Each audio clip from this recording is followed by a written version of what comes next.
My focus for field is research in housing and homelessness. I am the vice president of our Association of Black Social Workers on Westchester's Philly campus. And I've had 10 years experience in community organizing. So I've been in this groundwork for a long time. It's just so now that I am able to approach it from a worker's aspect. And Thomas, if you don't mind, you can introduce yourself. Sure. Thanks, Shantayah. Hello, everyone. My name is Thomas Jarrett. I'm a senior at Westchester University's Bachelor of Social Work program. My current field that I am studying is youth. I am the president of the Association of Black Social Workers undergrad chapter, and I am an active community and youth developer here at the city of Chester. And we're going to just jump right into it. Thomas is going to go over some basic information for us, some things that you may know and you may be aware of, but I'm a strong believer that once we see it in numbers and see gaps and really see everything in black and white, it really puts things in perspective. So Thomas, I'm going to go ahead and let you go, and I'm going to mute myself and you could talk about some of our statistics. Okay, thank you, Shantayah. So these are some of our statistics we have here. These are statistics of households that have lost employment income since mid-March. In percentages, here we have as was kind of a eggplant purplish color. The Hispanic community has it's about 60%. Here in red, you have Black renters, they are right at 55%. Asian and other cultures, you have them right at 50%. Also, you have the white community, they are actually low, right at 40%. In terms of homeowners, you have the Hispanic community at 50%. You have the Black community at, looks like a little around 45%. And then you have the white community, it looks like they are at 35%. And then at the end, you have all other households. Of course, you have the Hispanic community, looks like they are around 50%. The Black community is 55%. The Asian community, it looks like they're around 40%. And last, you have the white community, they're low at, looks like around 30%. Next slide. So these are statistics. This is the gap between Black and white home ownership rates that have basically widened since 1900. I'll have you all look over this for a little bit. So you have, as you can see in the darker blue or black color is actually whites, which have widened up to 71.3%. Which is high. And right there in the middle, you have represented in green, the Asian community at 58.1%. And then you have the Hispanic community, 45%, 45.6%. And last, you have the Black community low at 41.0%.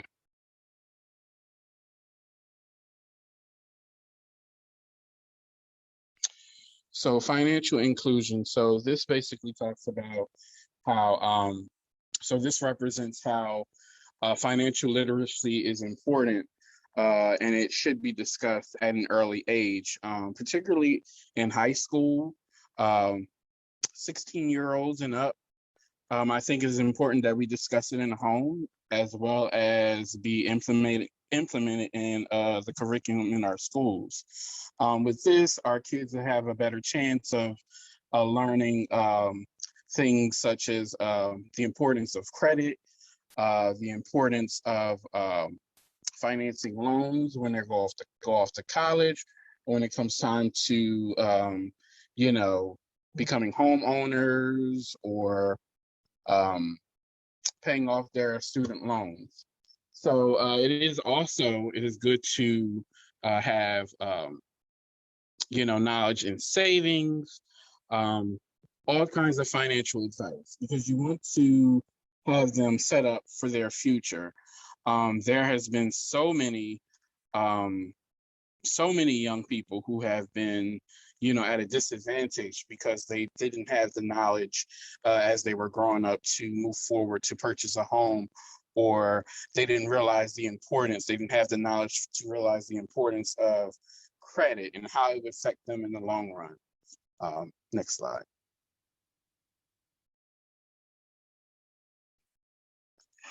So this is the purpose of our research. Is basically to explore the barriers within the housing industry for the Black and Brown community who resides on the East Coast of the United States. Also, to learn how financial social work can be more detrimental to the housing process prior to clients facing eviction and foreclosure. Lastly, to strategize how to actively advocate for financial inclusion in order to close the income and wealth gap between non-white and white communities.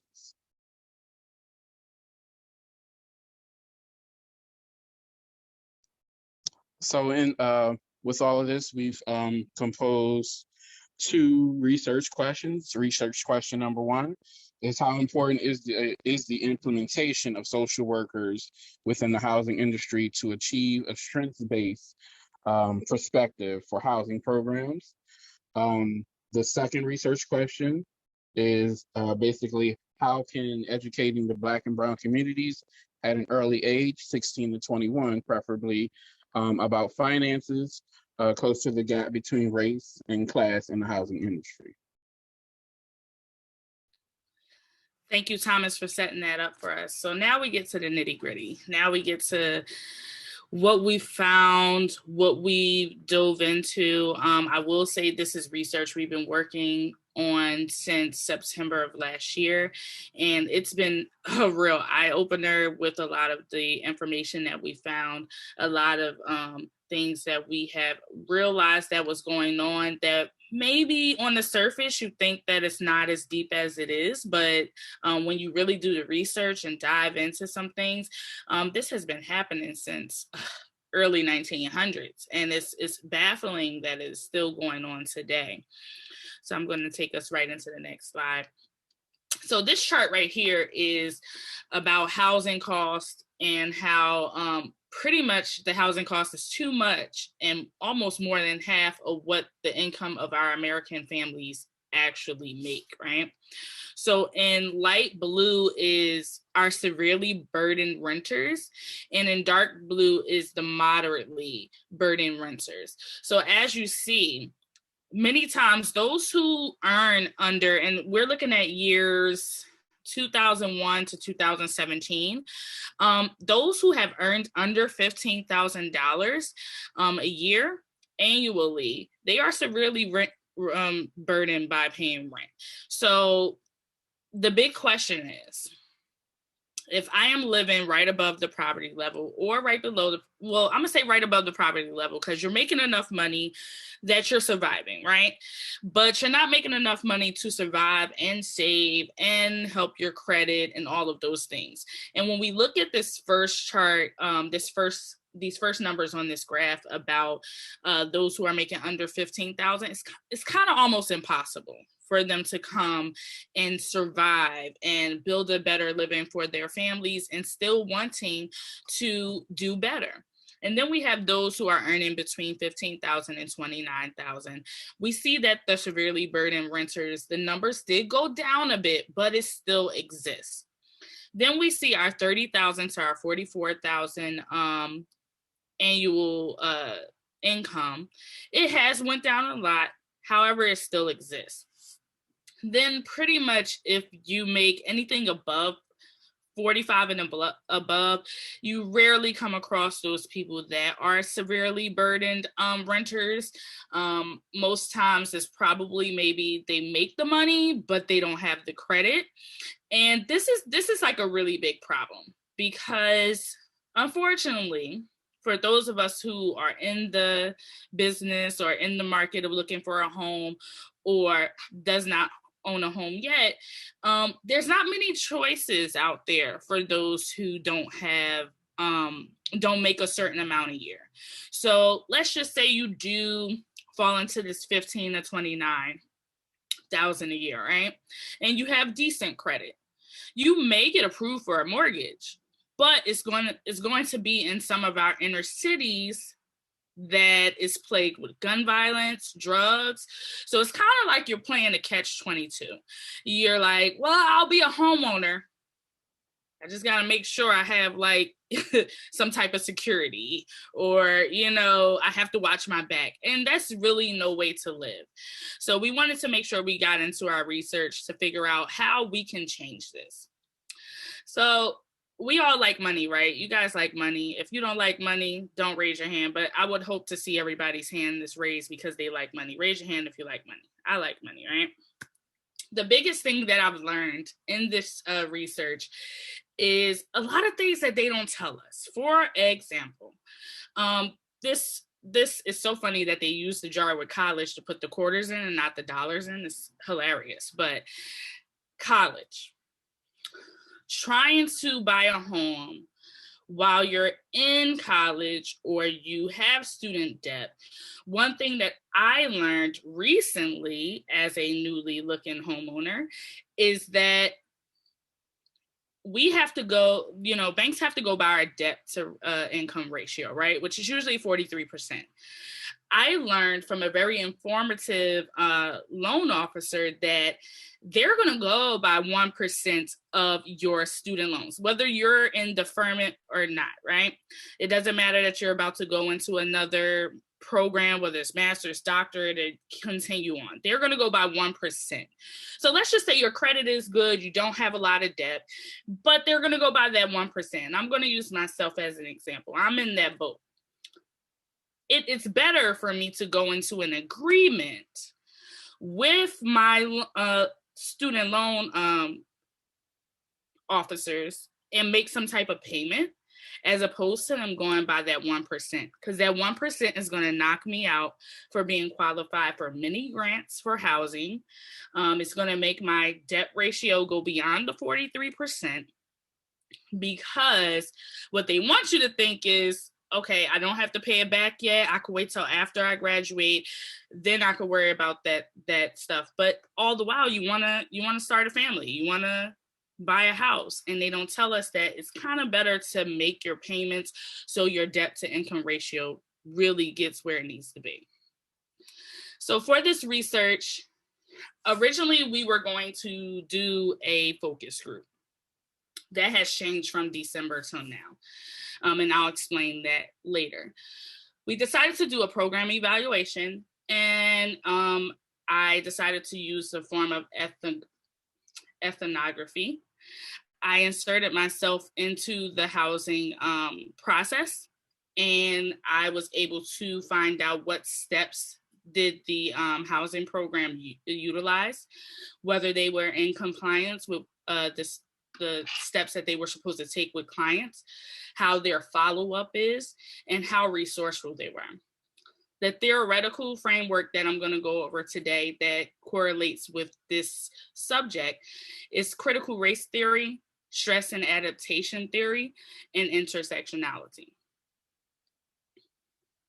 So originally, like I said, we were going to do a focus group. The problem with the focus group, of course, is the pandemic. We couldn't get a lot of people to come in and participate due to limited computer skills. A lot of our clients that we reached out to, they had old contacts. So it wasn't conducive to this research to do a focus group because we weren't able to get a good sample size. So we moved forward in a different direction. Sorry, I lost my mouse. There we go. So originally the sample characteristics would have been their race. We were looking for those in the Black and brown community. Age, really looking for people in like late 20s to late 30s, and looking at their household status, whether they were single, children, taking care of elderly family members. We wanted to look at their education and their income, whether they were really above that poverty line, their partnership status, and then their age and number of dependents. So I want to talk about the intersectionality. So as we all know, or those who are familiar with this theory, Crenshaw stated that Black and brown people are often required to go through a more thorough process when trying to obtain housing. From the efforts for trying to obtain information to the accrual to higher housing search costs, but ultimately having the poorer housing outcomes. The housing process in the beginning, it could be very deterring. It could be very just very invasive. All of the information that we have to provide, from our credit reports to our credit, to what we're spending our money on, to, let's just say, Thomas had a rich uncle that wanted to give him money. You have to explain all these things. And all of this was put into place to hinder Black and brown communities from getting the housing rights the same as their white counterparts. And this has been going on for years. There has been some changes, but it hasn't changed much. When we look at interest rates of Black and brown communities as opposed to suburban communities, it's much higher. The payback plans are much higher. So it's kind of like we are setting our Black and brown community up for failure, because even if they do make it through the process, they do get the mortgage, they're so happy and elated by the good news that they aren't educated enough to really question about the interest, the payback, why does it take so long to pay my house off, and what are their better options. The next theory that we applied to this research was critical race theory.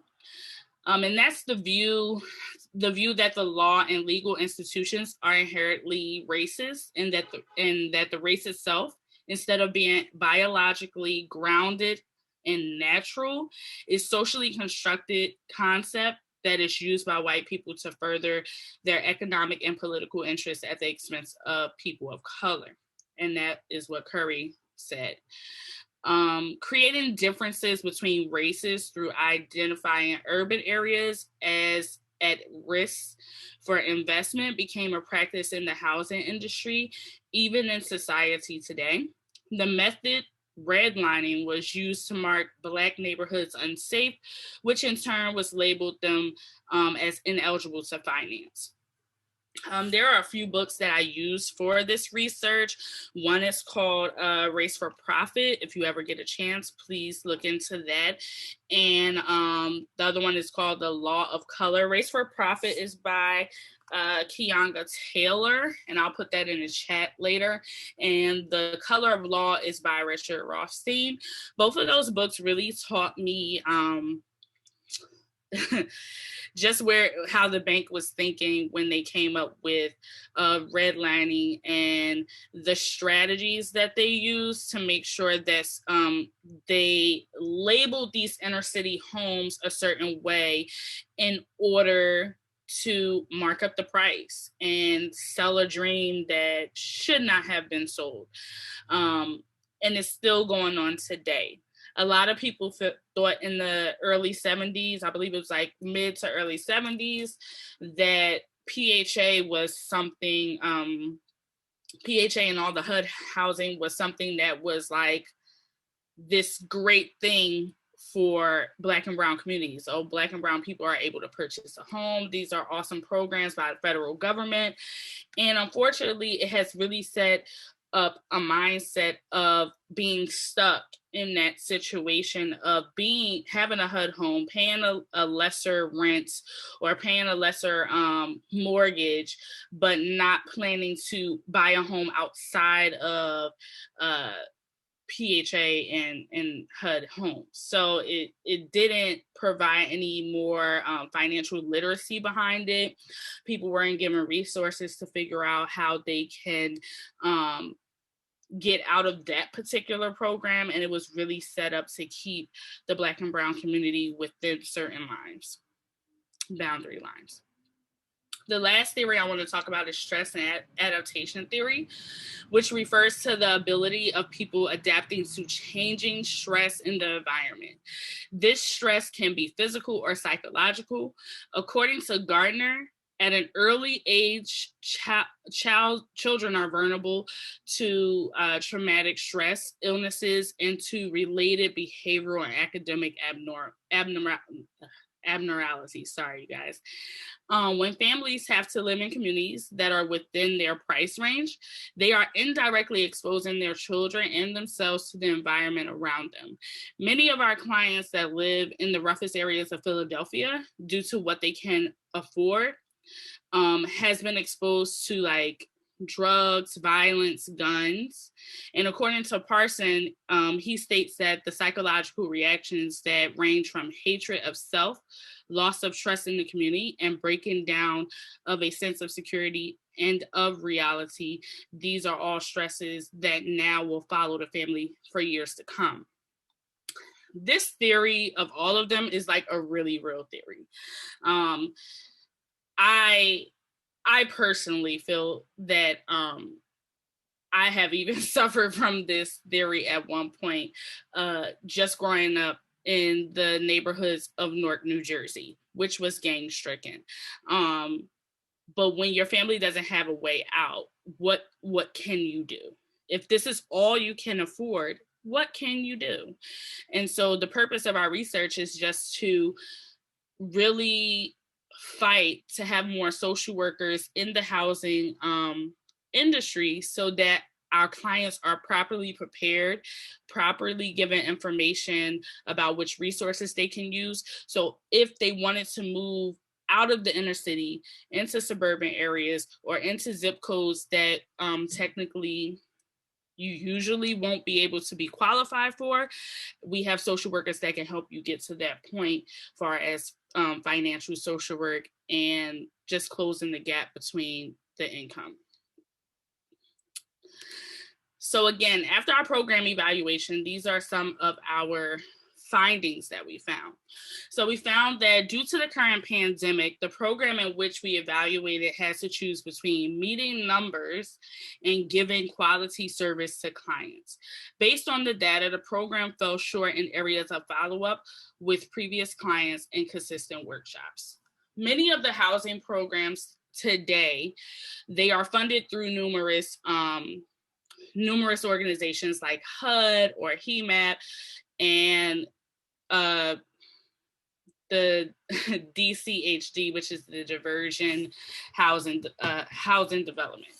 So when they receive this funding, they also receive what they have to do to stay in compliance. Basically, to stay in compliance, you have to do a certain number of first-time home buyers workshops. You have to follow up with your clients on a 3, 6, and 9 month schedule. So due to the pandemic, the program that we evaluated, they had to focus and shift their focus on the eviction diversion program. They were given funds to focus on that, but because this was such an immediate need, it did not allow them to follow up with clients that they had already who were seeking to be first-time home buyers.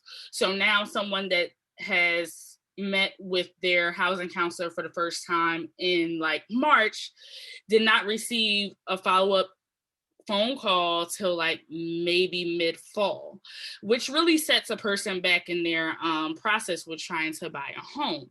So that means for almost 6 months, no one has checked to see if they have completed any of their action plan. No one has checked to see if they have did what they were supposed to do as far as their savings. And this is where we really came up with why a social worker needs to be in the housing advocate role, because it shouldn't matter what economic crisis come up. Those social workers could fully focus on the clients that are already established. Every few years, we see that we have economic crises that happen maybe every 8 years. That's not going to be something that goes away tomorrow. Like, it's going to be something else in 8 years, 5 to 8 years, or the next election.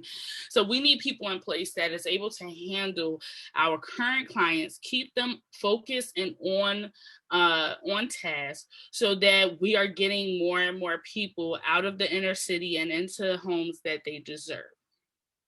The second findings that we found was previous clients, this plays into it, needs more of a consistent check-in in order for them to stay on task with their action plan from their initial consultation.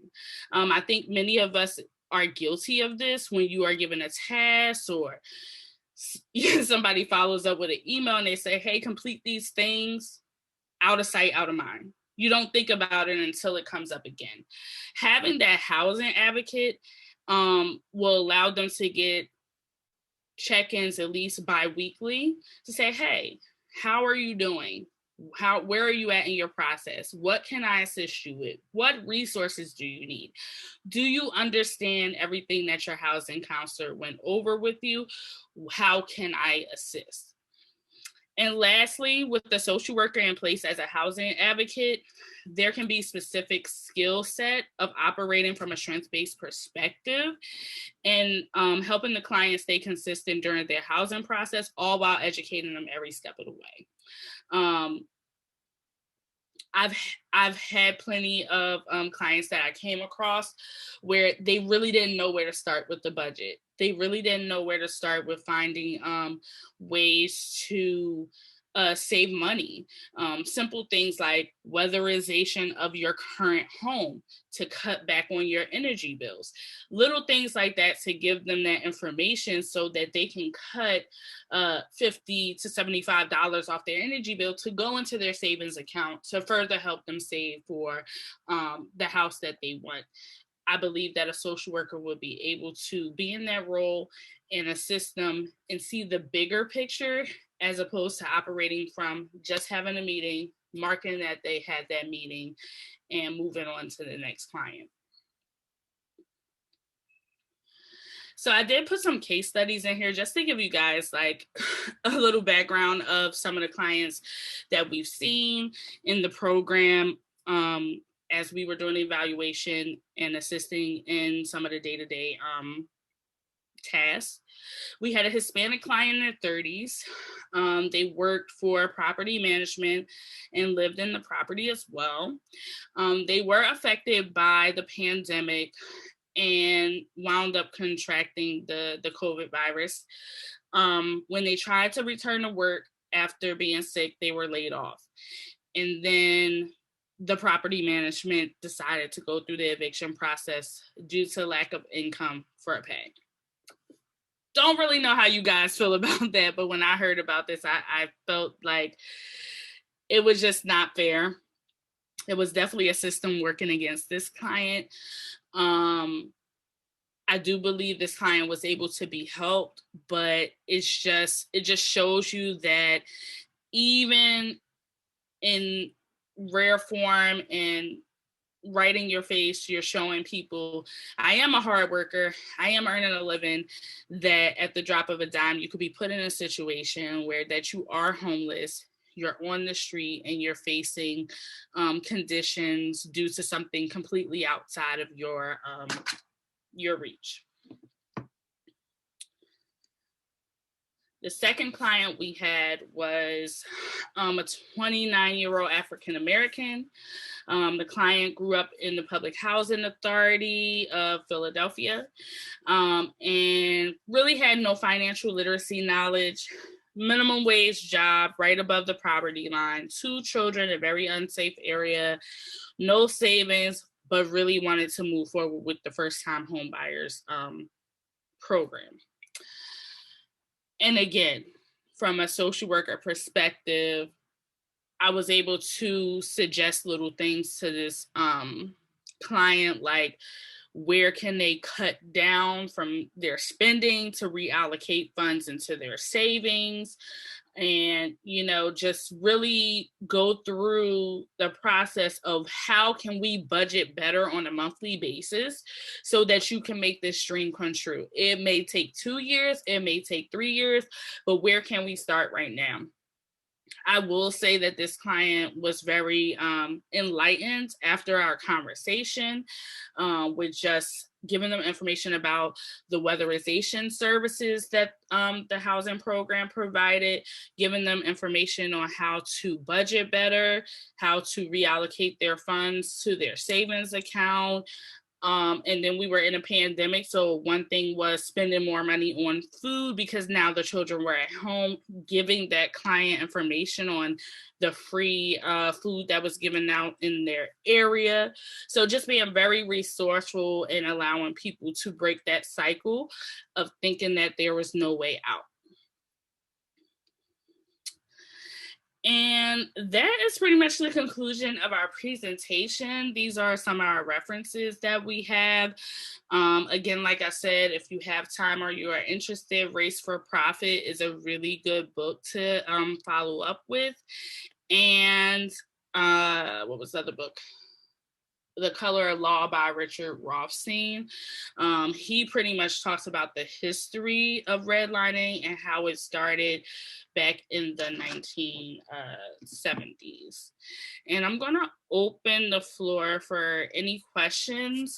My information and Thomas's information is on the screen. And again, I'm going to just open the floor for questions.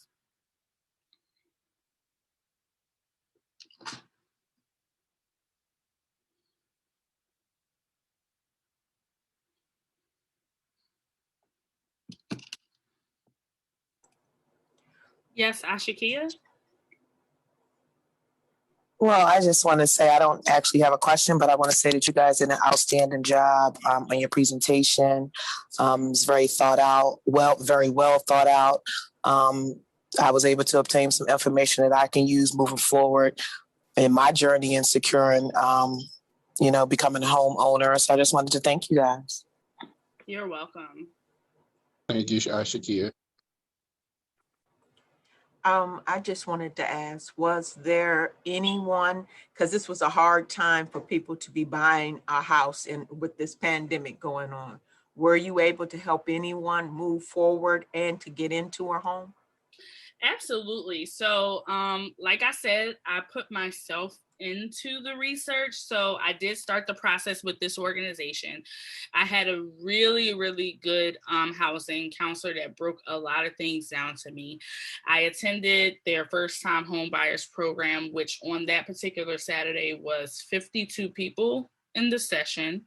Everybody was able to get to follow up with their one-on-one consultation.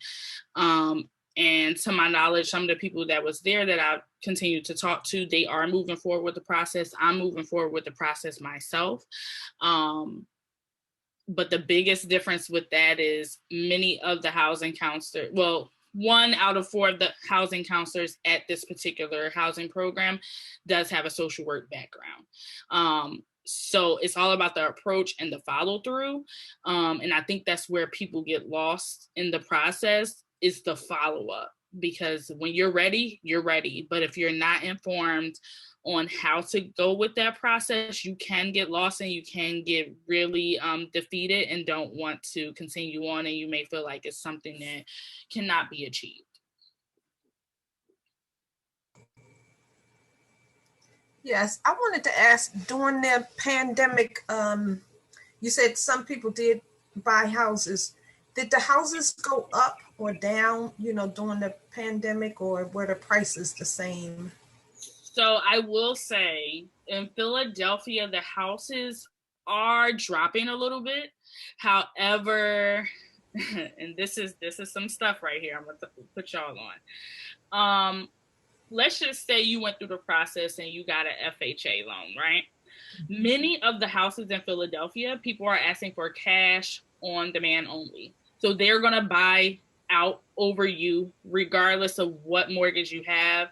So it is very hard for a lot of people to buy in Philadelphia unless you have, you get approved for a mortgage that's like $300,000. You're really in the fight, because what is happening is people from other countries that have this cash, they're coming, buying the properties up, flipping the houses, turning them to rental properties, and now somebody else that has cash today has outbid you, because if you're going through FHA or any of the HUD mortgages, you still have to go through inspections and stuff that people don't want to go through. The seller don't want to go through that. So unfortunately, it is a real competition out there. It really is. So you kind of got to know somebody that's selling a house at this point, because you're going to get bidded out.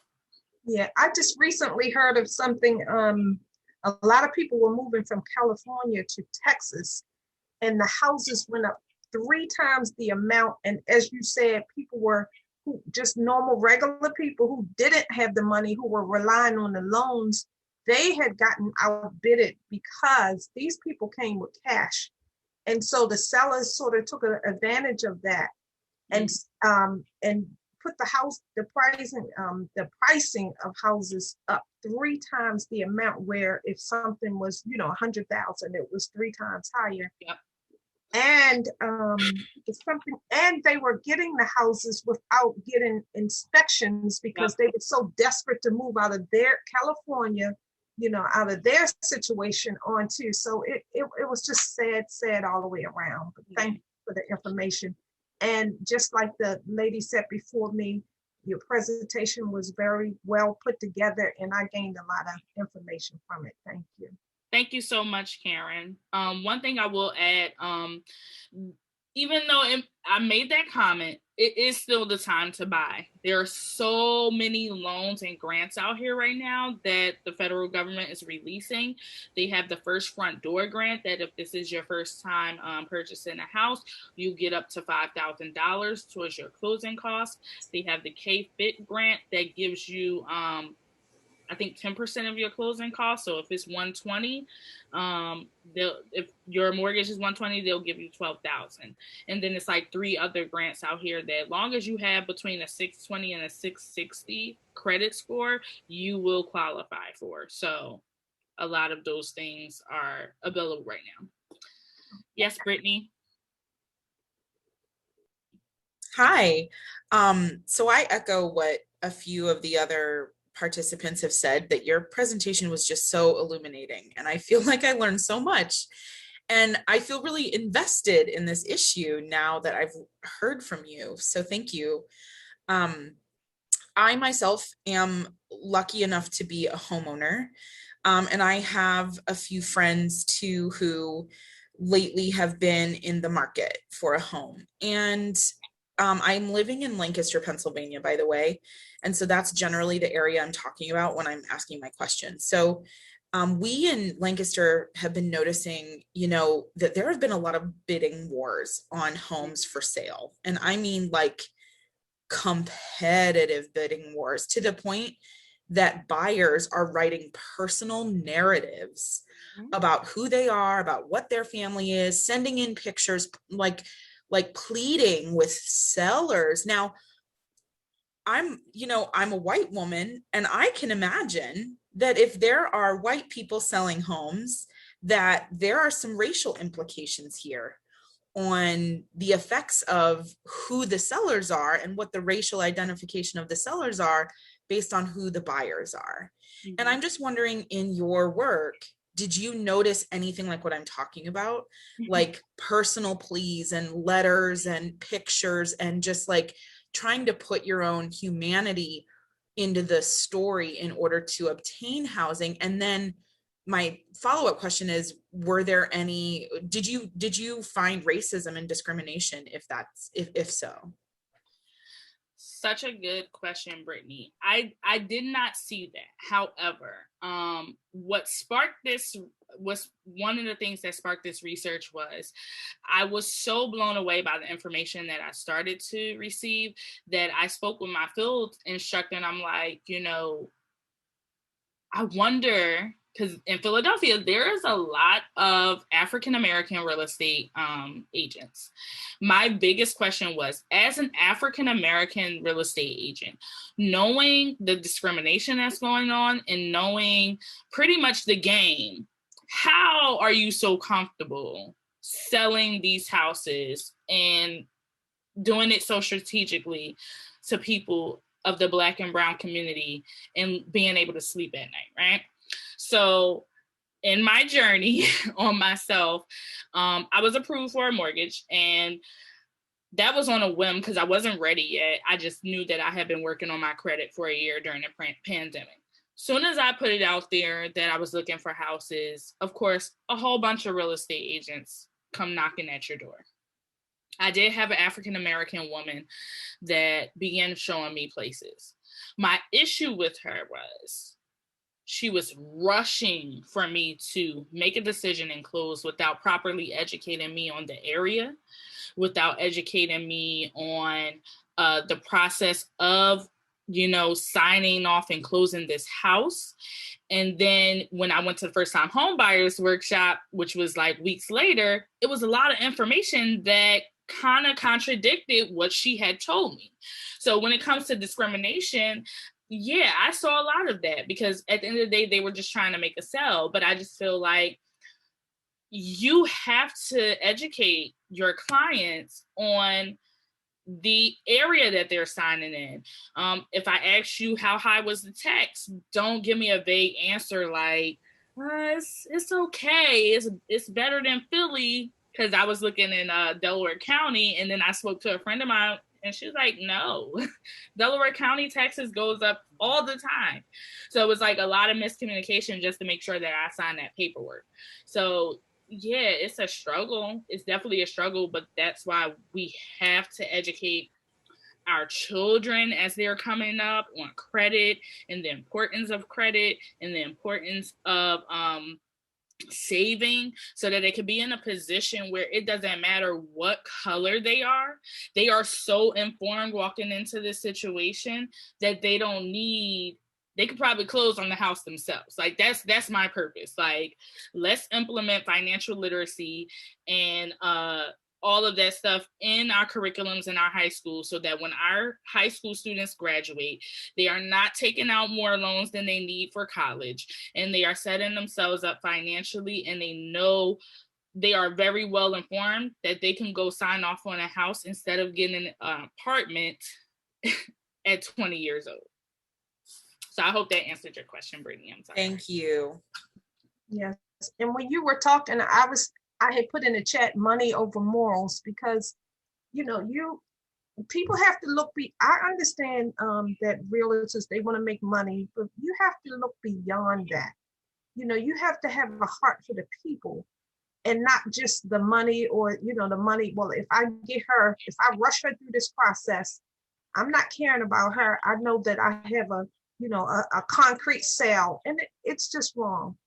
Mm-hmm. Yes. I agree, Karen. And I will actually put a plug in there before, I get kicked off. I know I have some more time, but okay. I will definitely put a plug in there. I'm not sure if you guys are movie buffs, but I just fell across this show on Amazon Video called Them.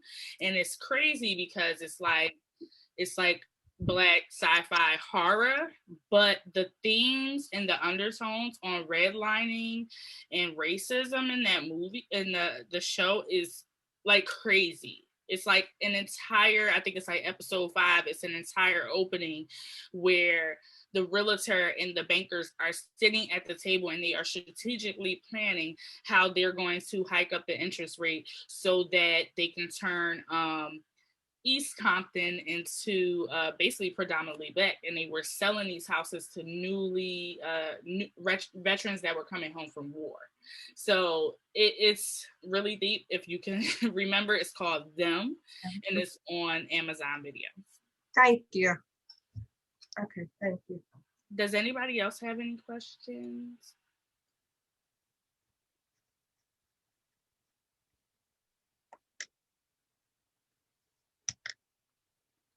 Well, again, my information is here. My research is ongoing. It is not completed. I am hoping to publish very soon, but it's something that I've become very passionate about over the last year. And I just hope that the information that I gave you guys today was, if not life-changing, at least enlightening. And I just thank you guys for the opportunity of giving me your time, giving me and Thomas your time to share what we've learned with you. Yes, thank you both so much for coming and joining us. Yeah, as we will transition to the next session, let me just pull it up so I can tell you guys where you're going next. In here, we will be having